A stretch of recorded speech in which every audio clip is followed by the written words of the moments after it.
Si tu as vu le deuxième film Terminator, tu te souviens sans doute de ce type, T-1000. Le personnage principal, brillamment interprété par Arnold Schwarzenegger, avait pour mission de protéger Sarah et John Connor de ce robot. Il est bien plus fort que n'importe quel humain.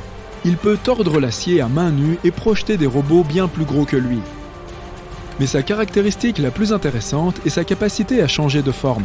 Fabriqué en métal liquide, il peut se rétablir même après avoir été gravement endommagé. On pourrait dire que ce n'est qu'un film de science-fiction de plus, mais attention. Les scientifiques ont réussi à créer quelque chose de semblable au T-1000 dans la vraie vie.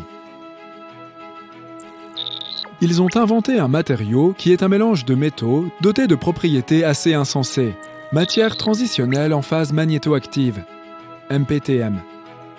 Le robot ressemble davantage à un modèle super minuscule, de la taille d'un Lego, de son prototype à l'écran. Ce petit bonhomme peut fondre dans tes mains, à 30 degrés Celsius, et reprendre sa forme initiale. Les essais ont montré qu'il pouvait s'échapper d'une petite cellule grâce à ce super pouvoir. Le secret de ce qui ressemble à de la magie réside dans la physique. Un champ magnétique génère un courant électrique à l'intérieur de l'un des métaux dont est fait le T-1000 réel. De la chaleur est alors produite et la matière solide se transforme en liquide. Le petit robot peut également montrer d'autres talents sous l'influence des champs magnétiques. Il peut sauter 20 fois sa hauteur, tourner à 1500 tours par minute et atteindre des vitesses impressionnantes. As-tu besoin de ce petit bonhomme dans ta vie ? Il n'est pas encore possible d'acheter l'original, mais tu peux toujours te procurer une figurine ou un kit de construction du Terminator.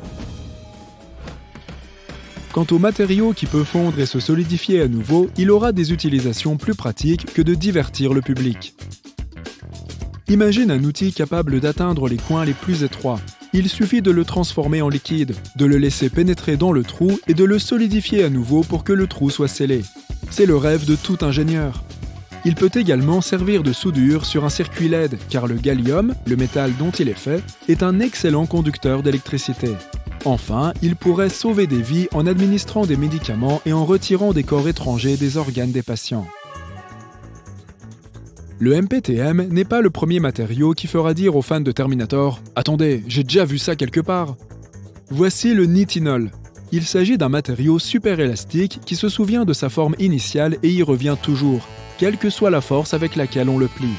Jusqu'à présent, il a été utilisé avec succès pour fabriquer des stents. Il s'agit de petits tubes en maille qui maintiennent les artères ouvertes pour les personnes qui en ont besoin. Le nitinol remplit parfaitement cette fonction, car il peut se plier lorsqu'il le faut, à une température froide, et revenir à son état d'origine lorsqu'il est chauffé. Il est également très résistant, parfait pour durer longtemps. C'est pourquoi il est également utilisé pour fabriquer des appareils dentaires, des ressorts de montres mécaniques, des inserts pour les clubs de golf et, ce que je préfère, des cuillères qui se plient d'elles-mêmes et qui sont utilisées dans les spectacles de magie. Une autre réalité de Terminator est devenue la nôtre, l'utilisation massive de drones. Ils livrent la commande de dernière minute de ce sac dont tu as besoin pour tes vacances, prennent les meilleures images pour les journaux télévisés et le mariage de l'oncle Tim, aident les équipes de recherche et de sauvetage, transportent des aides, surveillent la faune et la flore et inspectent des parties de bâtiments autrement inaccessibles. Bon, je pense qu'il est plus facile d'énumérer ce qu'ils ne font pas.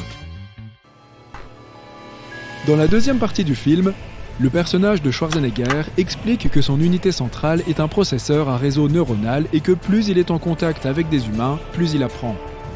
Si tu as envie de revoir le film pour te rafraîchir la mémoire, tu peux toujours t'en procurer une copie sur Amazon. Quoi qu'il en soit, ce dont parle le Terminator ressemble beaucoup aux réseaux neuronaux de la vie réelle, n'est-ce pas ? Ceux-ci sont modélisés un peu comme un cerveau humain. L'idée est d'entraîner l'ordinateur à effectuer des tâches en analysant des milliers d'exemples d'entraînement. Un système de reconnaissance d'objets apprend à reconnaître une voiture ou un caniche en examinant un très grand nombre d'images de ces objets et en identifiant certains modèles. Une fois qu'ils sont suffisamment entraînés, ils peuvent accomplir toutes sortes de tâches, qu'il s'agisse de prédire la météo ou la situation du marché boursier, de reconnaître des visages ou de choisir les programmes Netflix à nous recommander. Tout cela a l'air bien, mais il faut bien l'admettre, ce qui est le plus cool dans ce film, ce sont ces robots à l'apparence humaine effrayante. De nombreux robots humanoïdes sont encore à l'état de projet.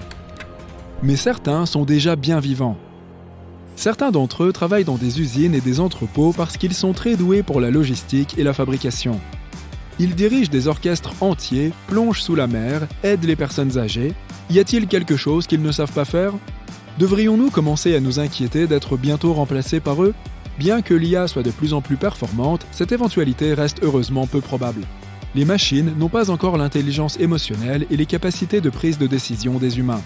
Elles sont super intelligentes, mais elles n'ont tout simplement pas la motivation nécessaire pour conquérir le monde, à moins que les humains ne leur en donnent l'ordre. Et même si un système d'IA ou une application décide de s'affranchir et de dominer l'univers, il est peu probable qu'il soit assez puissant pour le faire. Alors, il faut respirer. Une chose que ces humanoïdes ont maîtrisée, cependant, c'est le sens de l'humour. Lorsqu'un homme a abordé un robot lors d'un salon professionnel à Las Vegas pour lui demander si elle avait un petit ami, la machine a répondu qu'elle n'était malheureusement pas sur le marché, car les robots n'ont pas de relation. Se faire rejeter par l'IA, voilà bien un problème du XXIe siècle. Ce robot qui brise le cœur s'appelait Ameca. Ses créateurs, la société britannique Engineered Arts, le qualifient de robot humanoïde le plus avancé au monde. Il est tellement détaillé et réaliste qu'il n'est pas surprenant que ce type ait voulu le draguer. Ameca possède tout un spectre émotionnel et peut manifester un étonnement et une surprise réalistes, etc.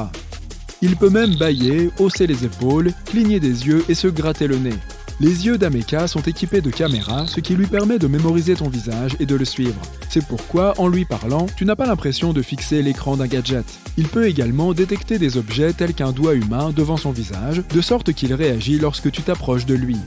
Cette beauté n'est pas du tout difficile à utiliser. Fonctionne à l'aide d'un micro-logiciel basé sur l'informatique en nuage qui se met à jour tout seul. Et même une personne totalement dépourvue de connaissances technologiques peut utiliser Ameca. Pour contrôler ce robot depuis n'importe où, il suffit de se connecter à son système logiciel. Imagine que tu sois coincé dans les embouteillages et que ton robot assistant accueille tes invités et présente ton projet sans que tu sois présent physiquement.